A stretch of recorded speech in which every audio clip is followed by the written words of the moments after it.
Hey, good morning, everyone. I'm Will Walker with Onebrief. I have to go ahead and confess that I'm not a former Green Beret, okay? So hopefully I make it out of here alive. I did serve in the Ranger Regiment for about 10 years, all the way until the withdrawal from Afghanistan, and then moved to Washington, D.C. to work in the federal government, and then left federal government about 18 months ago to join Onebrief. And really what we're here to talk to today is the topic that Joey and I are super passionate about is how do you serve once you take the uniform off, right? And how do you live a life of service to the things that you hold dear? For Joey and I, those intersect with national security and then our OSS heritage. So Onebrief was founded about 6 years ago, and our founder was an Army infantry officer, West Point graduate, and he was doing some pretty consequential planning. He was working on the Ebola crisis, he was out in Iraq, and he came to this conclusion that's going to shock you, is that the government's not very good at collaborative planning. National security professionals are expected to deal with a lot of information and a lot of data. Arguably more information or data is at their fingertips and at their disposal than we've seen in our military history. And that data can become paralyzing, especially whenever you're trying to do complex planning for really big operations. On average, your special operations field grade officer and senior non-commissioned officer is spending between 80 to 130 hours a month doing Microsoft PowerPoint, Excel documents, Word documents, and things of that nature. That's almost 50% of their operational time if you assume they work 40 hours a week. We all know they work way more than 40 hours a week, right? But almost 50% of their standard pay rate is being used on digital tools to create products, to do planning, to talk to each other, right? And what are they not doing if they're doing that stuff? They're not under the canopy, they're not out at the range, they're not in the field. But I think most importantly, what Joey and I have seen in our historical analysis of military leaders, they're not able to think critically. They're spending a lot of time worried about the sizes of fonts, worrying about the colors of boxes, worrying about the size of Excel formulas and things like that. And those are important, I get it, right? But they're not able to use all the money that the American taxpayer has invested in them to be lethal operators, to be good leaders, and to be critical thinkers to solve our national security problems, right? Onebrief is designed to ingest and aggregate and automate that data to where we reduce the amount of time that our officers and field grade and non-commissioned officers are behind the computer screen so they can be out there with their soldiers. They can be out there with their special operators. They can be out there with their partner forces, right? Or they can be with their families. Now that we're using artificial intelligence, you're seeing this accelerated even more. There's a military organization that was doing a consequential workflow. It was called an SSG. And I'm not going to describe exactly, just for the purposes of this room, what that planning workflow was. But what I will tell you is that it was taking them 116 hours over the span of 6 weeks to do this workflow. 116 hours over 6 weeks. They decided to do this workflow into Onebrief, and they've got that down to about 6 hours. So imagine that. And that's with the advent of using different tools of digital automation and artificial intelligence. So I'll project my voice. So you're in the application right now. We're accessing this off commercial internet, but Onebrief is also on NIPR Unclassified CUI, SIPR Secret, as well as JWIC's Top Secret. And your national security professionals are using Onebrief on all three of those enclaves for real world operations to include ongoing operations that are occurring right now, okay? So what Onebrief does at its core is it takes dead data, Microsoft Word documents, PowerPoints, Excels, whatever it may be, right? Data that just sits in one place, and then we're able to take that data and turn it into live data. And we do this by creating cards, right? And once you kind of create those cards, and you have your data sort of fixed the way that you want it to, right?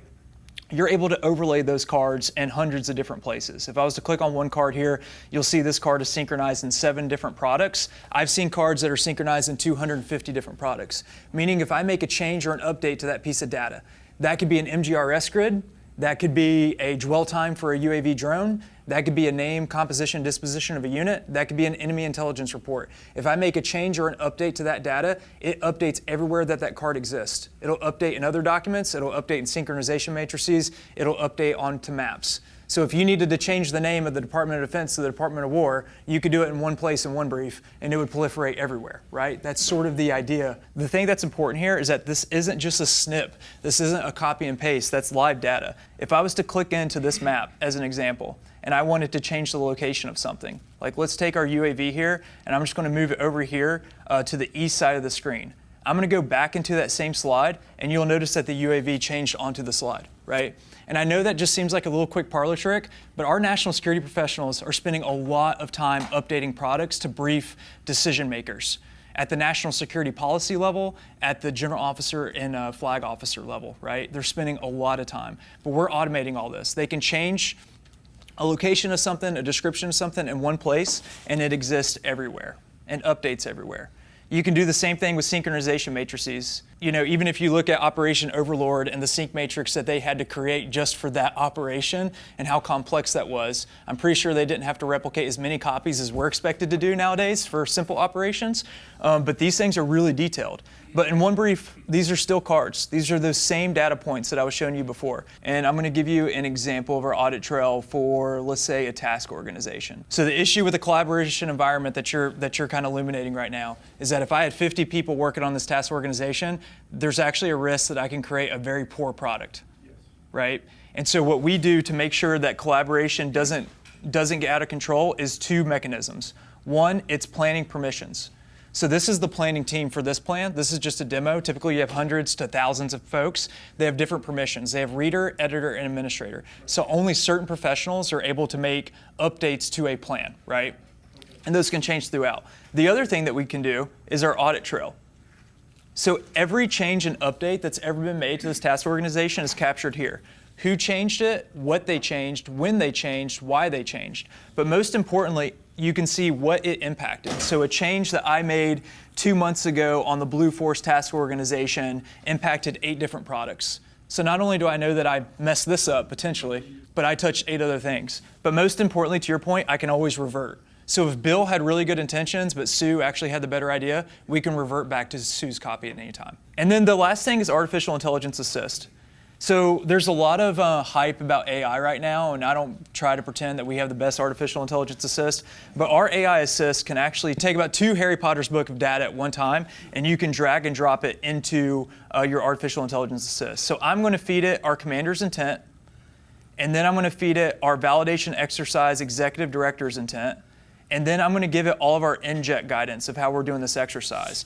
And then I'm going to ask it a question. I'm going to say, please tell me what my training gaps are. And it's going to look at the artifacts that I gave it, and it's going to search the rest of the plan, and it's going to think, okay, what is he asking me to do, right? It told me that my collection management under pressure, that those training objectives, that's at risk. It's telling me that my reporting discipline and synchronization is at risk. It's telling me that my operational security and counter surveillance is at risk. Partner integration, sustainment, critical missing information, and then the immediate actions that I need to do in order to fix that.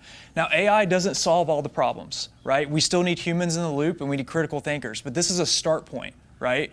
Instead of me having to pore over documents, or maybe I'm a new person on the team and I don't even understand this plan, I can drag all my existing documents into artificial intelligence and I can get to a start point. I'm more lethal, I'm more fast, right? I can get this stuff out, I can answer the boss's mail, and then I can get back out there to the range or underneath my canopy. That's sort of the idea. We have an amazing relationship with the Department of Defense. Right now, our product exists at U.S. Central Command, U.S. European Command, U.S. Space Command, and the U.S. Joint Staff, to include all the joint directorates. So our platform is used for real-world operations, for significant training operations, and for some very significant briefs that have made it up to very senior levels. So we enjoy an incredible relationship with the Department of Defense. More importantly, I was talking about the size of our organization, so 390 folks. Our customer-facing side of our organization, so guys like Joey and I, we're all veterans. We're all military or intelligence community veterans. And so whenever we create a relationship with a military organization, we're putting veterans, alumni of that organization into that headquarters to ensure that they're getting the right support. That's how much we care. As far as the echelons that we're engaging with, it's everything from the 4-star combatant command level or the joint staff level all the way down now to the division level. So a couple things that we do not claim to do, and we're very realistic about our capabilities. One, our platform cannot be used to do precision targeting, as an example, right? We don't try to do that. If an analyst was trying to make an intelligence assessment and put a confidence level, that analyst is still responsible for that confidence level. We're proud of that. We don't want our tool to replace critical thinking and decision making at the operator level, because keeping a human in the loop is extremely important. We just want to make them get to that conclusion faster.